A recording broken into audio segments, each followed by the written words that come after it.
کہ انہوں نے زیر کاش زمین ان کو نام کر دی۔ اور پھر سب سے بڑا فرق مذہب کا تھا۔ لیکن تعلق جڑتا ہے تو یہ سب سوچنے کی مہلت کہاں ملتی ہے۔ وصال جاگا تو وہ اس کے پاس گئی، اس کی ضرورتیں پوری کی، پھر اسے گھر میں چلنے کے لیے چھوڑ دیا۔ ابھی وہ گھٹنوں پہ چل رہا تھا، کھڑا ہونے کی کوشش کرتا تھا، مگر ابھی اس کے چلنے میں کچھ دیر تھی۔ وہ سوچنے لگی کہ حویلی میں کیا ہو رہا ہوگا، ٹھکرانی نے اسے کیوں وہاں آنے سے منع کیا۔ وہ جانتی تھی کہ بچے نے دودھ نہ پیا تو اسے بلوا لیا جائے گا، اور بلوائے نہ جانے کا مطلب یہی ہوگا کہ بچے نے دودھ پی لیا ہے۔ جمال الدین گھر واپس آیا تو حمیدہ کو احساس ہوا کہ بہت دیر ہو گئی ہے۔ اسے احساس ہی نہیں ہوا تھا کہ دھوپ چڑھ آئی ہے۔ اس نے ابھی تک کھانے کی فکر ہی نہیں کی تھی۔ اس نے تو خود بھی ناشتہ نہیں کیا تھا، بھوک ہی نہیں تھی۔ اسے تو بس چھوٹے ٹھاکر کی بھوک کا خیال ستا رہا تھا۔ وہ باورچی خانے میں گئی، تھالی میں دال اور چاول نکالے۔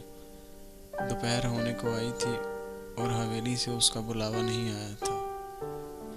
اس کا مطلب تھا اپنی مایوسی نے اسے خود ہی حیران کر دیا۔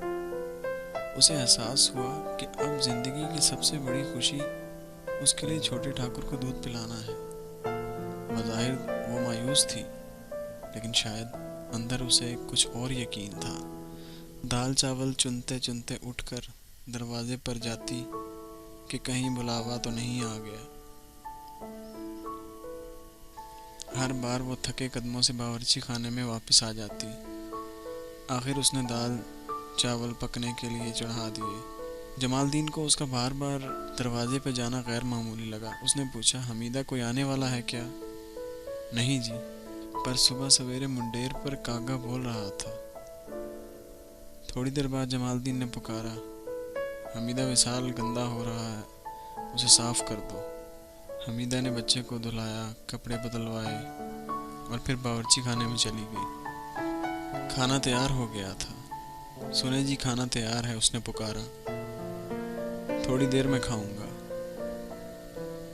اسی لمحے دروازے پر کھٹکا ہوا۔ جمال الدین باہر گیا۔ حمیدہ کا دل زور زور سے دھڑکنے لگا۔ وہ جلدی سے کمرے میں آ گئی اور کپڑے تبدیل کرنے لگی۔ کپڑے تبدیل کر کے وہ باہر آئی تو جمال الدین اندر آ رہا تھا۔ تمہیں ٹھاکرانی نے بلایا ہے حمیدہ، تمہیں ٹھاکرانی نے بلایا ہے حمیدہ، اس نے کہا۔ آپ کھانا کھا لینا جی، اور بچے کا خیال رکھنا، میں تھوڑی دیر میں آ جاؤں گی، اس نے باہر نکلتے ہوئے کہا۔